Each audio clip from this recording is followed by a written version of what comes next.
Di bawah permukaan tanah tersembunyi dunia yang jarang disadari manusia.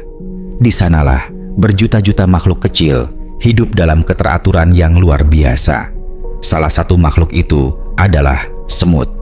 Bagi banyak orang, semut hanyalah serangga biasa.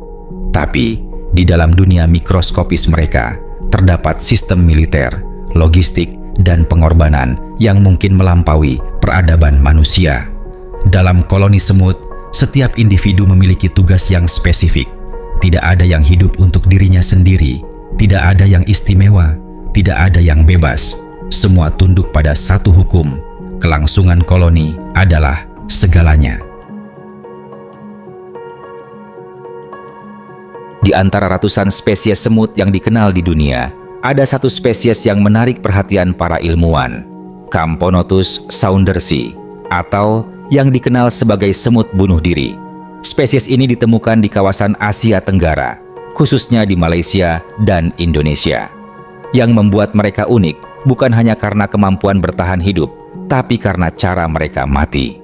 Camponotus saundersi memiliki senjata biologis yang tidak biasa.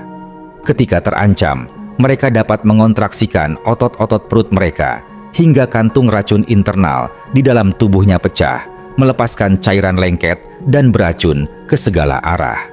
Ledakan ini bukan hanya membunuh musuh, tapi juga membunuh semut itu sendiri.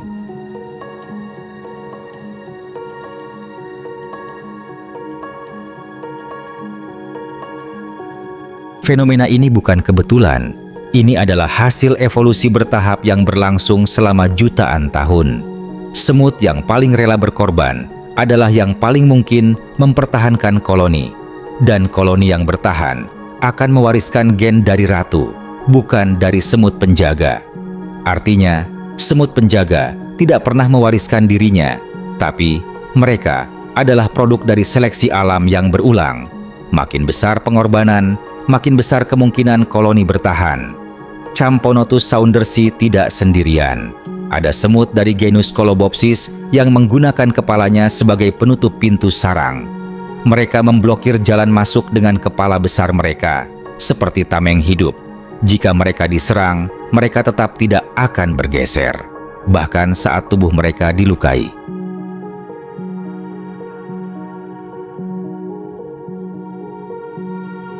Dalam banyak koloni semut, sistem pertahanan didasarkan pada jumlah dan taktik. Mereka membentuk barisan seperti tentara, menyusun strategi seperti komandan militer, dan menyesuaikan taktik tergantung jenis ancaman. Beberapa semut akan menyerang langsung, sementara yang lain menunggu dalam posisi siap meledak jika garis pertahanan pertama gagal. Dalam satu pengamatan lapangan di hutan Malaysia, sekelompok Camponotus saundersi ditemukan menghadapi ancaman dari koloni semut lain. Saat garis depan diserang, beberapa semut penjaga segera mengaktifkan mekanisme ledak diri. Hasilnya, musuh terhenti. Mayat semut penjaga tercecer dan koloni tetap utuh. Semua itu berlangsung hanya dalam waktu kurang dari 2 menit. Tapi, konsekuensinya bertahan selamanya. Koloni itu selamat berkat pengorbanan mereka yang tidak akan pernah dikenang.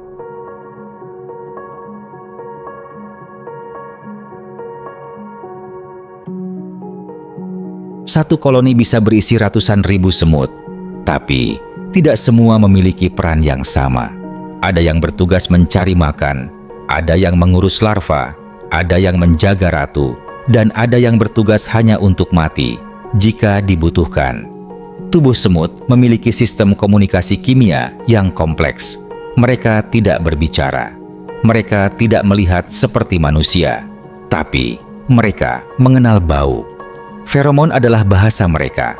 Saat seekor semut penjaga bersiap meledak, ia meninggalkan jejak bau tertentu, sinyal bahaya yang bisa dibaca semut lain dalam radius beberapa meter. Tanda bahwa dia sudah siap dan yang lain harus mundur.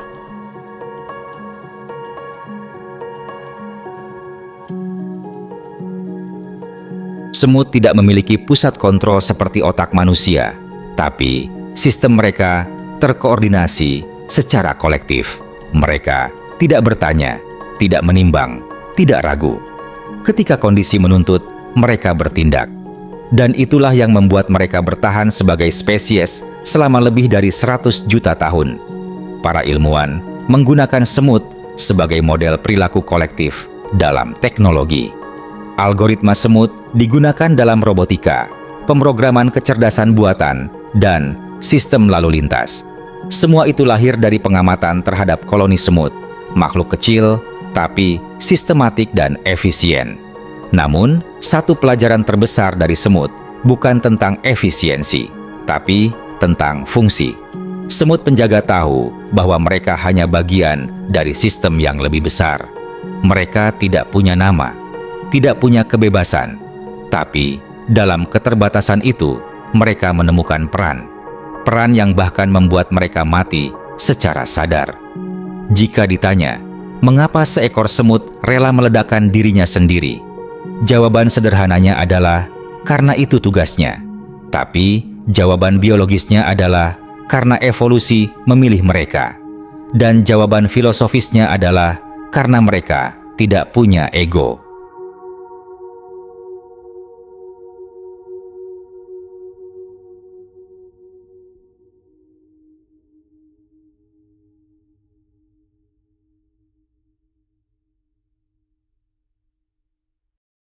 Semut adalah makhluk tanpa individualitas.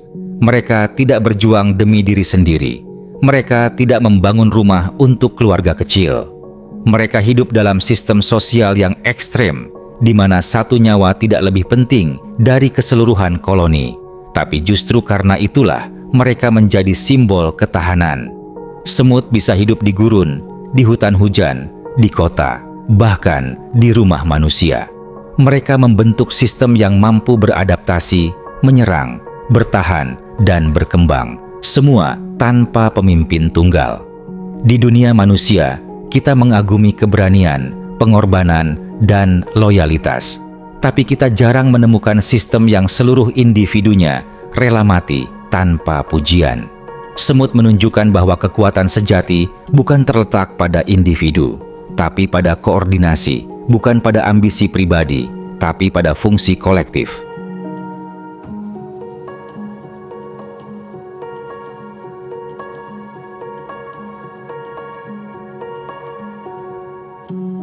Ketika seekor semut meledakkan dirinya, tidak ada yang menyebutnya pahlawan, tidak ada yang menguburkannya, tidak ada peringatan.